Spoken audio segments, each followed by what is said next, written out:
Bonjour tout le monde et bienvenue sur NetPub. Merci chers abonnés pour votre fidélité.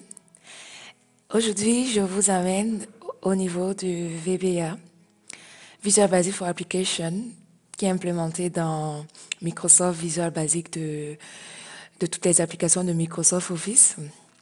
Et aujourd'hui, nous parlerons des boîtes de dialogue. Il faut savoir que Visual Basic Application est très fonctionnellement riche et extrêmement flexible. C'est pour cela que je me suis dit, je vais commencer à faire des tutoriels sur le VBA.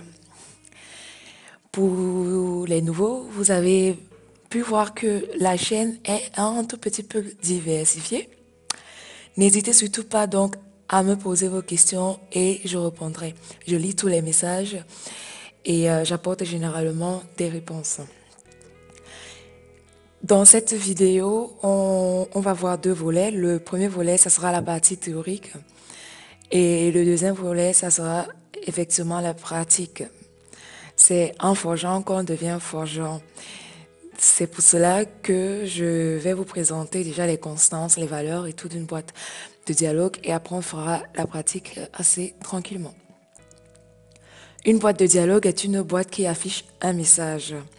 Donc, comme son nom l'indique, et la syntaxe, c'est MSGBox. MSGBox est donc utilisé pour afficher à l'écran le message qu'on veut véhiculer. Et sa syntaxe est composée du texte, du bouton, donc le bouton qu'on choisit, et d'un titre. Comme exemple, par exemple, si j'utilise dans le VBA, dans la ligne de code, je mets MSGBox. Bonjour à tous et bienvenue sur NetPub. On verra donc la boîte de dialogue qui va s'afficher, donc une fenêtre qui va s'afficher à l'écran. Et dans cette fenêtre, vous verrez le message « Bonjour à tous et bienvenue sur NetPub ».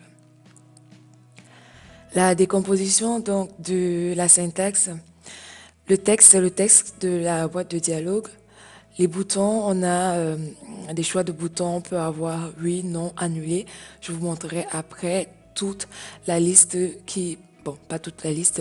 C'est un bouton que j'ai choisi comme ça au hasard qui existe proposé par Microsoft Office. Ensuite, le titre. On a le titre de la boîte de dialogue. Comme exemple, donc si on prend Excel et qu'on veut écrire quelques lignes en affichant une boîte de dialogue, on va ouvrir donc une procédure. On a vu déjà ensemble dans la vidéo de VBA des procédures qu'on peut avoir plusieurs procédures. On a la procédure sub ou bien private sub. Et pour une procédure assez simple, on va aller sur sub. Donc, on va décider d'appeler notre procédure supprimer B3. On va dire que dans la cellule B3, on aimerait clic content, c'est pour effacer le contenu de la cellule. Et on lui dira d'afficher le message quand il aura fini d'effacer. Donc, ça veut dire que on va exécuter déjà cette ligne et après l'exécution de cette ligne, on aura la boîte de dialogue qui est là, qui va dire le contenu de la cellule B3 a été supprimé. Nous avons donc dans ce cas utilisé une boîte de dialogue qui a affiché tout simplement un message. Donc dans ce cas, MSGBox n'a utilisé qu'un seul argument, ce qu'on peut voir là. Cependant, on peut également créer une boîte de dialogue qui va nous demander de confirmer la suppression avant d'effectuer les instructions. Pour ce faire, on va reprendre l'exemple de tout à l'heure, mais on va lui dire que, on va ajouter ici la condition si. On va lui dire que dans la MSGBox, on va lui poser la question de savoir est-ce qu'il est sûr de vouloir exécuter cette ligne de code. Donc, on va demander, êtes-vous sûr de vouloir supprimer la ligne, oui ou non? Et là, si vous répondez oui, le contenu sera supprimé. Si vous répondez non, le contenu ne sera pas supprimé. Et donc là, vous aurez, après avoir cliqué sur oui, la boîte de dialogue qui va vous confirmer la suppression de votre cellule B3. les possibilités pour le second argument, parce que tout à l'heure, on a vu qu'on peut avoir un argument utilisé par la boîte de dialogue MSGBox. On peut avoir plusieurs possibilités et voilà, afficher à l'écran différentes possibilités. On a ici dans la colonne centrale les valeurs que prennent à chaque fois les constances lorsqu'on les choisit. On verra tout à l'heure dans l'exemple comment les utiliser. On peut encore avoir d'autres types de valeurs.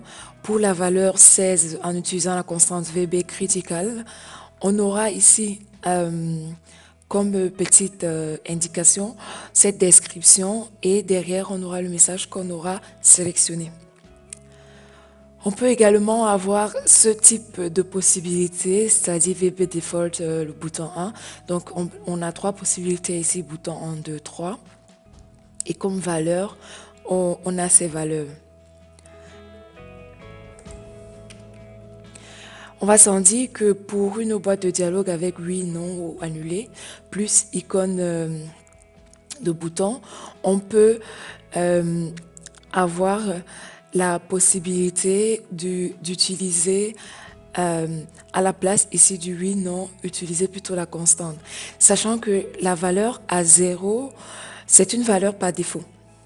Et le deuxième argument de MSGBox peut prendre jusqu'à une valeur de chaque tableau. Donc, par exemple, ici, si on regarde les deux exemples, on peut voir qu'ici, les deux lignes sont identiques. En ceci que le texte, c'est le texte et que le VB yes, no, cancel, c'est 3. Donc, si on choisit plutôt de mettre la valeur à la place de la constance, on peut. Et on aura le même comportement, on aura le même résultat.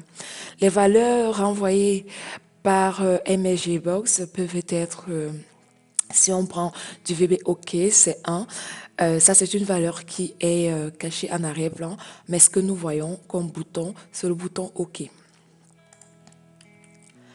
On parle également de saut de ligne dans le MSGBox et pour insérer une ligne, il faut utiliser le caractère saut de ligne avec la fonction CHR et le numéro 10. Dans l'exemple, donc, ça donne ça. MSGBox, exemple 1, on met le CHR, exemple 2, ainsi de suite.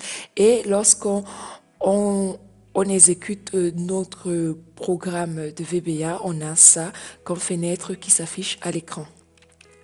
On peut également avoir des input box. L'input box demande à l'utilisateur d'entrer une valeur depuis une boîte de dialogue. Donc là, on a l'exemple ici. On a par exemple le sub et on lui dit qu'on va faire un test et on va dire dans l'input box, il va mettre bonjour. Ce qu'on voit également ici avec un titre.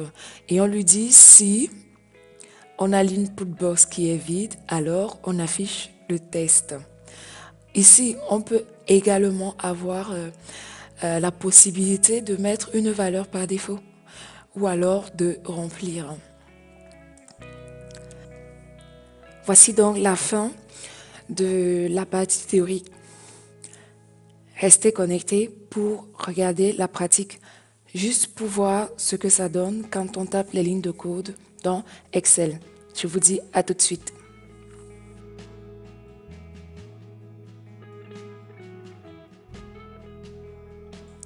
Voilà, pour la pratique, on va commencer dans cette feuille démo, ici, on va créer un programme qui va supprimer le contenu de la cellule B1 et nous envoyer un message via la boîte de dialogue MSGBox.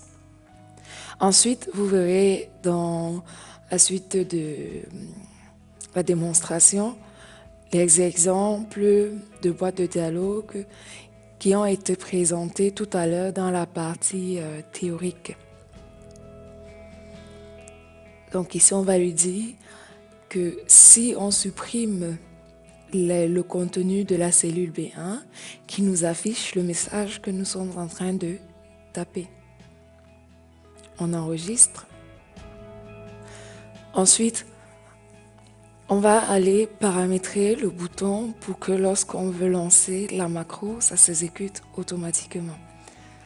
Donc on clique droit et puis on fait affecter la macro.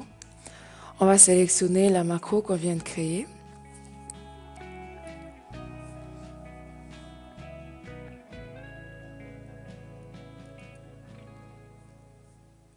Et là, on peut lancer et on voit ici dans la cellule que le contenu a été supprimé. Pour tous les autres exemples, je vous laisse regarder la forme de chaque boîte de dialogue, sachant que le paramétrage a été fait exactement comme je viens de vous montrer dans le début de la présentation de la partie pratique. Donc, ça sera pareil et vous avez juste à côté les lignes de code que vous pourrez rentrer dans Visual Basic pour obtenir justement la même chose que vous voyez à l'écran. Je vous laisse donc découvrir tout ce que nous avons vu ensemble et vous remercie encore du fond du cœur. N'hésitez surtout pas à poser vos questions. Si vous pouvez, bien sûr, utiliser le commentaire pour aider aussi d'autres personnes, ce serait génial. Ça sert à ça, la partie des commentaires. Si vous avez également une idée que vous voulez que j'explique, n'hésitez pas à me la donner. Je lis tous les commentaires et je prends la peine de répondre également, même quand je sais pas faire, je dis que je sais pas faire. N'hésitez pas aussi à laisser un like, ça fait extrêmement plaisir.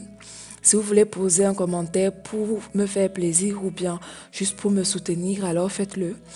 Ça me fait toujours chaud au cœur de voir que ce que je vous propose vous aide et également que vos commentaires aident d'autres personnes. Si vous êtes de nouveau sur la chaîne, n'hésitez pas à vous abonner. Sur ce, j'espère que cette vidéo vous a plu et vous souhaite de rester en santé et vous dit à la prochaine. Ciao, ciao!